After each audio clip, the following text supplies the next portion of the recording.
Welcome back to my top 100 as of 2026. We are going through games number 80 through 71 today.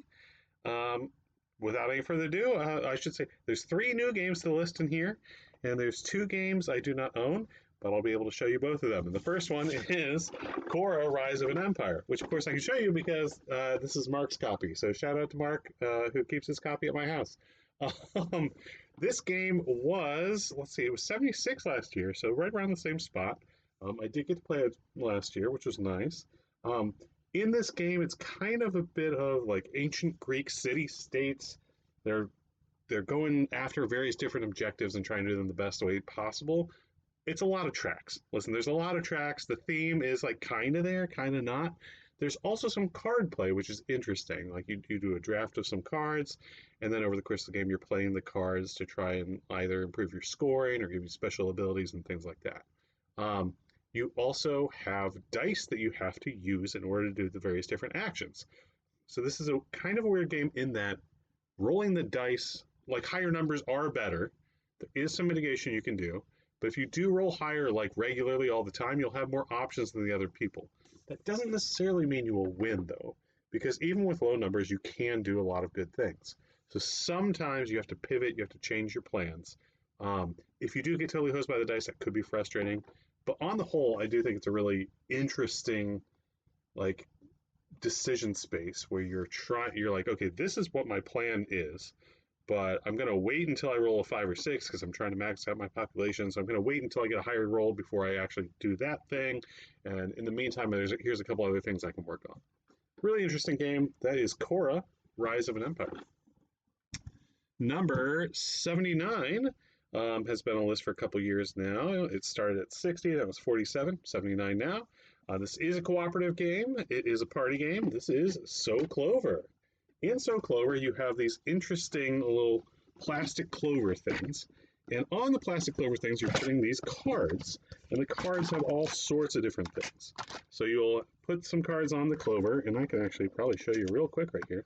So you'll flip two out like that, and you'll this is actually interesting. You get beer and wing. You'll have four words that you have to write around the outside here. So beer and wing, you might write bar, for example, just off the top of my head.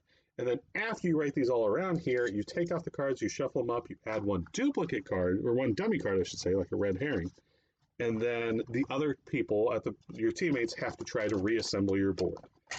It's not so much a game that I like play to win. I play because it's a fun and interesting exercise. Though really, if like you can go all the way around and everybody gets everyone else's clovers, I consider that a win. Um, this is one of those games that everybody tends to like. This game, like this is one I will certainly pull out with non-gamers. I'll play it with family. I'll play it with smaller kids. Like as long as they can read, they can play So Clover. Even if they can't read so much, like they can at least help solve, and that's something. So Clover, number 79. Number 78 is a classic. It's been on the list for 5 years. This is what I would say one of the newer welcoming games. This is Splendor. Splendor has been. People say that, like, oh, this game kills Splendor. This game kills Splendor. Like, this game is so much better than Splendor. Nah, really. Most of the games people say that about, Splendor is just better. It's very simple, yes, but there's a really deep decision space. You're drafting these cards like from the table, and you're also taking these chips, like these nice poker chips that count as the money. And when you pay the poker chips to take a card, you get the card, and then that card discounts future cards by whatever color it gives you. So if it gives you red, yeah, you have to pay one less red when you're paying for all the other cards. So it is it kind of like an engine slash not engine builder, a tableau builder kind of at its very essence, um, and it works really well. I This is a game. I don't even know what the age says on this. It says 10 and up. That's a lie. I've definitely played this like with an 8-year-old before, and it worked totally well. And I still think it's super interesting. I don't have the expansions. There is an expansion that has like these 4 modular expansions to it. It's pretty good. Makes it more interesting. But even just base Splendor, I really like it. It was 74 last year. At one point, when I first did the list, it was 18. So it's fallen a bit, but I don't see it falling off. Really good game, Splendor. Oh, and shout out to JD, who I did play Pokemon Splendor with this year. And that was really fun too. There's also Marvel Splendor. I haven't played that one, but I would. That's Splendor 78. Number 77 is new to the list, and this is not a new game, but I've been playing it more recently, and I really like this game. This is the first of 4 games on the list from Allplay, who's a board game company I really like. This is Habitats. Habitats is a game where you are playing out all these animal cards and plants and things like that, and you are driving around with your cool, chunky little Jeeps trying to put together like a wildlife sanctuary. I'm not going to look at like show you all this stuff, but there's so many tiles in here, and then there's these cool little chunky Jeeps. Look at that! Look at that! I don't know how well you can see it. Let me take one out, and then say, "Look at that! Look at that! That's really cool." Um, it is highly interactive in that other people get in your way because the way you're taking the tiles is you're drafting them from this kind of layout using your Jeeps. And so if someone drives right next to you, they could take the tile that they want, or they could even just block a tile that you want. And you're trying your best to get all the requirements to score these various different animals, some of which are very easy, but they don't give us any points. Some of which are harder. They give lots of points. Really interesting decisions to be made in the game, and it's very satisfying. There is like an upgraded components thing that I played with. I think Jonathan has the upgraded components. You don't need that. You can just play with this. The upgraded components are these really chunky wooden meeples for all the different animals, and that's cool, but like not necessary. It's the tile laying. It's playing out your own little spot. This would be a game that would completely like so much better than Carcassonne, for example, in my opinion, with a not a lot more player interaction, just a different kind of player interaction in choosing what tiles you're going for. Something like Carcassonne is a tile playing game where you get one tile and you have to choose where to put it, the best choice. In this one, you're like, oh, I have these options. What do I do? I like that better. That was Habitats. Number 76 is back on the list. It was off last year. It was 92 the year before that. This is Fort. This is a deck builder, and I did not mark it with my deck builder little symbol, so I'm off when I talked earlier about how many deck builders are on the list. So embarrassing. I'm going to mark it right now. See, this is me in real time updating my spreadsheet, my highly scientific spreadsheet where I just mark in blue all the deck builders. Fort. Fort is a game where the theme is super cool. You're a group of neighborhood kids. You are building a fort. You're hanging out in your treehouse. You're like throwing water balloons. You're doing all sorts of cool things, arts and crafts. You're just being a kid, and you got a group of your kid friends. And your deck represents all of your friends. The really fun twist to this one is if you don't play with your friends, if you don't use those cards, they kind of go into this area called your yard, and other people can take them and be like, hey, come play with us. And then they take the cards from your deck, which is really just kind of silly and kind of talks about how kids are fickle and things like that. But meta analysis of childhood aside, Fort is a weird deck builder. You have to analyze these cards and what they do because there's lots of different strategies and they all work pretty well, but it's kind of hard to see what the best choice is. Now, what I like about that is because it's not super complicated, but there's a lot of depth to it. And so a lot of times people are just like, I'm gonna take this kid. I'm gonna take Captain here because they look really cool and I want to play with them. And that's fun. Like that's so much fun. So this is one of those games. This is from later games. You can tell it's Kyle Farron's artwork, one of the best artists in board gaming. And yeah, the theme works amazingly well. That's Fort. Number 75, the second game on this list that I do not own, but yet can show you, and this is Twilight Struggle. This is probably the most war game on my list. This is look at that board. Look at that board on the back there. This is the Cold War in a box. If you liked games like Risk as a child, and you're like, oh, I want to play something like that. This isn't even Dudes on the Map, but it is like that global sort of putting forward your influence and trying to essentially conquer the world. Um, but in a like in an influential Cold War sort of way, which is not necessarily a, a, a good way. Um, there are the way that Twilight Struggle evokes the Cold War is not just because like, oh look, this map looks like the 70s or 80s or something like that. No, it actually you play through a lot of the pivotal events in the Cold War. Um, and there are things, like there's the threat of nuclear annihilation.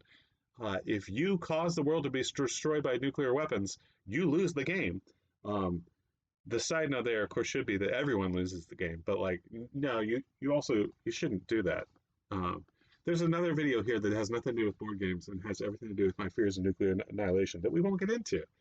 Yeah, I find this game a fascinating back and forth. I've only played it with Mark. This is his copy. Shout out to Mark. This is, I would say, my go-to two-player head-to-head long game. That's not something I want to play all that often. Usually, if I like playing long two-player games, but I don't necessarily want it to be head-to-head. I want something more like Feast for Odin or SETI or something like that. But if you want to just straight up be at each other's throats the whole time, sometimes it's a vibe. Twilight Struggle. 75 this year. It was 80. The year before was 78. So it's right around the same area. Number 74. Second game on this top 10 from All Play. This is my third favorite All Play game. This is On Tour. On Tour is a roll and write. Debuted at 33 a few years ago, but then it was 62, 61, now 74. I love this game. I don't think it's going anywhere on the list. This is a game where you have these cards and you have this map, and you are trying. You have either the US here or Europe. I prefer the US. Maybe it's just because I'm American. But you are trying to create the best route across the country. Pretty abstracted. You just roll your dice. You move your mice. Nobody gets hurt. Deep cut there. You roll the dice, and it'll be something like a 4 and an 8. So then you have to write a 48 and an 84 somewhere on the map. Where you do that is determined by these cards that get flipped up. And so you make these grand plans. You're like, oh, okay, I see what I'm going to do. I'm going to start here. I'm going to swing down this way, and then maybe up here, and finish up in the Pacific Northwest. And you lay your best plans, and you're like, this is great. This is going to go perfectly. I'm going to score so many points.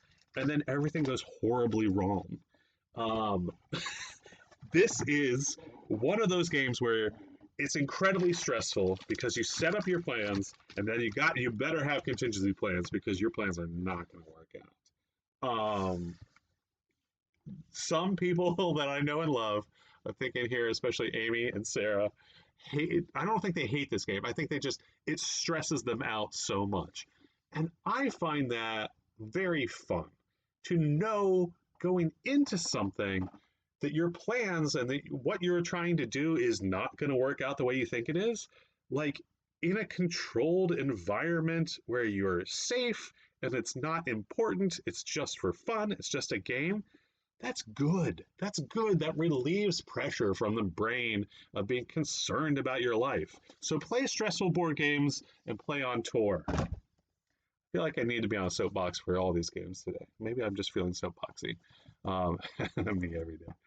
Number 73, new to the list, Zoo Vadis. Another Reiner Knizia game. I have to look up how many of his games are on here. Man, what a great designer.